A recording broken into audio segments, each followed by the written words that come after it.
സങ്കടകരമായ കാര്യം 23 വയസ്സ് മാത്രം പ്രായമുള്ള ഒരു യുവാവിനാണ് ജീവൻ നഷ്ടമായിരിക്കുന്നത്.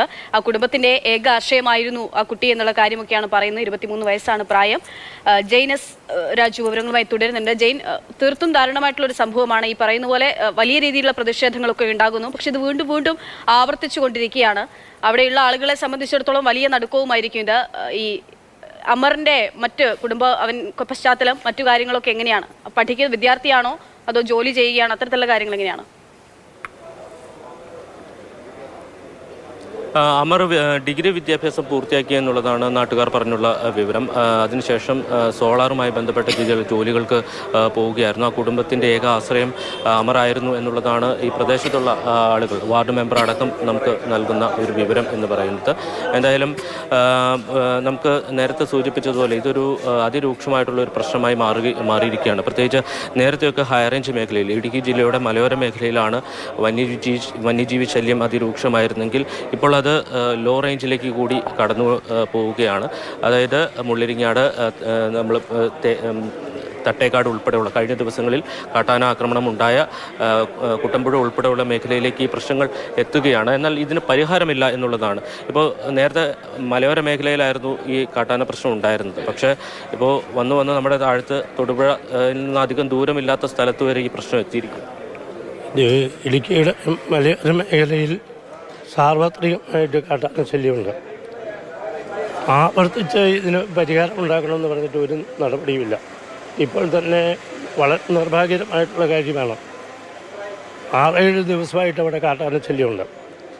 ഫോറസ്റ്റുകാരോട് ഈ വിഷയം ആവർത്തിച്ച് പറഞ്ഞ് ഇതിന് പരിഹാരം ഉണ്ടാക്കണമെന്ന് പറഞ്ഞു. അവരൊരു ചെറിയ ശ്രമം നടത്തി. നാട്ടുകാരായിട്ടുള്ള ചെറുപ്പക്കാർ കൂടിയാണ് ഈ ആനയെ പെരിയാറിൻ്റെ അങ്ങേ സൈഡിലേക്ക് വിട്ടത്. പക്ഷേ 2 ആനകൾ ഈ പ്രദേശത്ത് തന്നെ തങ്ങുന്നുണ്ടായിരുന്നു. അപ്പോൾ ഇടുക്കി ജില്ലയിലെ ഒരു പ്രത്യേകത എന്താണെന്ന് ചോദിച്ചു കഴിഞ്ഞാൽ ബഹുഭൂരിപക്ഷം ഗ്രാമങ്ങളും വനപ്രദേശത്തോട് ചേർന്നുള്ളതാണ്.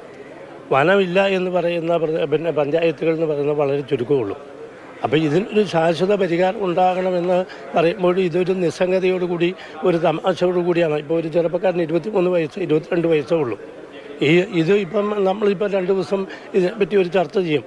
പക്ഷേ ഇതിന് ശാശ്വതമായ പരിഹാരം ഉണ്ടാകുക, അതിന് ഗവൺമെൻറ് ആവശ്യമായിട്ടുള്ള നടപടികൾ സ്വീകരിക്കുക എന്നുള്ളതാണ്. ഇവിടെ ഇടുക്കി പാക്കേജിൽ 12,000 കോടി രൂപ പ്രഖ്യാപിച്ചു. നമ്മൾ ഇവിടുത്തെ ജനങ്ങൾ ആവശ്യപ്പെടുന്ന അതിലൊരു 2,000 കോടി രൂപയെങ്കിലും ഇതിന് വേണ്ടി ഒന്ന് മാറ്റി വെക്കണമെന്നുള്ളൂ.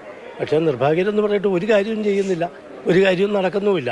അപ്പോൾ ഇത് ഇനിയെങ്കിലും ആവർത്തിക്കാതിരിക്കുവാൻ കാട്ടാന ശല്യത്തിൽ നിന്ന് ആൾക്കാരെ രക്ഷിക്കുന്നതിന് വേണ്ടിയുള്ള ഒരു സംഘടിതമായിട്ടുള്ള ആസൂത്രിതമായിട്ടുള്ള ഒരു പരിശ്രമം ഗവൺമെൻറ്റിൻ്റെ ഭാഗത്തുനിന്നും നാട്ടുകാരെല്ലാ കാര്യത്തിലും സഹകരിക്കാൻ തയ്യാറാണ്. ഇപ്പം ഞാൻ പറയട്ടെ, കാഞ്ഞിരപ്പള്ളിയിൽ അവിടെ കാട്ടാന ശല്യം ഉള്ളിടത്ത് പിന്നെ ഗ്രാമപഞ്ചായത്തിൻ്റെയും ബ്ലോക്ക് പഞ്ചായത്തിൻ്റെയും പൈസ ഉപയോഗിച്ച് ഫെൻസിങ് നടത്തുന്നതിനുള്ള ശ്രമം നടത്തി. അതിന് പോലും ഫോറസ്റ്റുകാർ തടഞ്ഞിരിക്കുക. വൈദ്യുതി കമ്പി വേലി ഇടുന്നതിനുള്ള പണം മുടക്കാൻ പോലും ഈ പറയുന്ന ഫോറസ്റ്റ് ഡിപ്പാർട്ട്മെൻറ്റ് അനുമതി നൽകുന്നില്ല. പിന്നെ എങ്ങനെ ഇത് മുന്നോട്ട് പോകും? ആൾക്കാരെങ്ങനെ ജീവിക്കും? ഇത് വളരെ രൂക്ഷമായിട്ടുള്ള ഒരു വിശേഷമാണ്. ഈ വിശേഷത്തിൽ ജനങ്ങൾ ഒരു കാര്യമുണ്ട്, മാറി മതിലുകളും മാറും, ക്ഷമിക്കാമെന്നതിൻ്റെ പരമാവധി ക്ഷമിക്കും. അത് കഴിഞ്ഞാൽ പിന്നെ നമുക്ക് പറയാൻ പറ്റില്ല. കാരണം ജനങ്ങളുടെ ക്ഷമ ഒരു പരിധി കൂടുതൽ ആരും പരീക്ഷിക്കരുത്. കാരണം അത്രമാത്രം മടുത്തിരിക്കുക.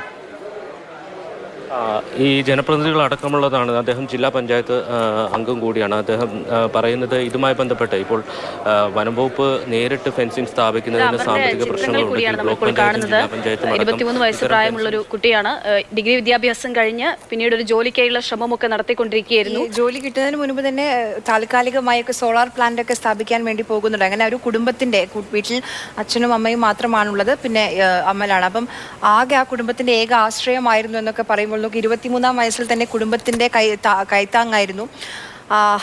വളരെ ദാരുണമായ, വളരെ സങ്കടപ്പെടുത്തുന്ന ഒരു എത്ര സ്വപ്നങ്ങൾ, എത്ര പ്രതീക്ഷകളൊക്കെ ഉണ്ടായിരിക്കണം.